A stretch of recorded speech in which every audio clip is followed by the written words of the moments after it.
Olá! Na aula de hoje falaremos sobre coesão. O que é coesão?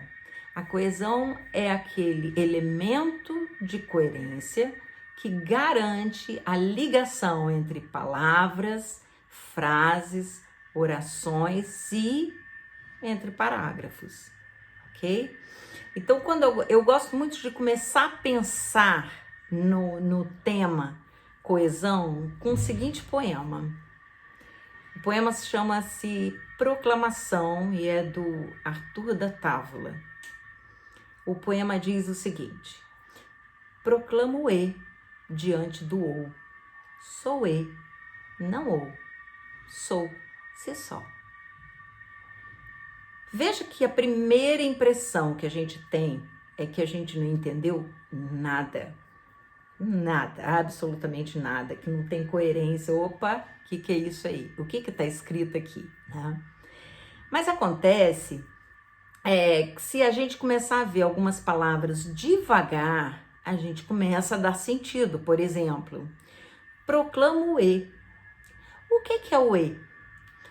O E é aquela palavra que faz ligações, né? Então eu uso o E para fazer ligações, para fechar enumerações. Ok. Né? Outros poderão até mais profundamente dizer que é uma conjunção aditiva. Diante do ou. O que é o ou? Eu uso o ou quando eu tenho dois caminhos diferentes, quando eu tenho que fazer uma opção, quando eu tenho uma dúvida, né? Então, opa, já fez sentido. Eu proclamo soma, divisão, diante da dúvida, diante de ter ou alternativa, né? Sou E, então eu sou essa soma, não ou, eu não sou divisão, eu não sou, né, caminho, eu não tenho que escolher, né? Sou, se só, quer dizer simplesmente isso. Aí a gente olha para o poema e fala, poxa, fez sentido, né? E nessa dele fazer sentido, ele fez sentido por quê? Porque nós pegamos palavras que normalmente a gente não usa nesse espaço, né? Foram substantivadas, né? O E e o ou, mas carregamos com ela o sentido que ela carrega numa oração que às vezes a gente não repara, né? Então, essas palavras, né, no caso do poema, essas conjunções, elas são por natureza elementos coesivos. Por quê?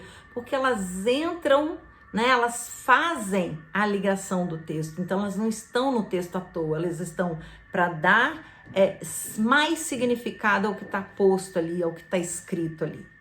Mas não são só as conjunções que são elementos de coesão. Qualquer palavra que faça ligação, né, entre parágrafos, entre orações, em qualquer palavra, né? E aí é bom que a gente analise alguns textos diferenciados e comece a perceber isso. Às vezes eu faço uma enumeração e lá embaixo eu falo assim, tudo isso e tudo isso, então vira elemento de coesão.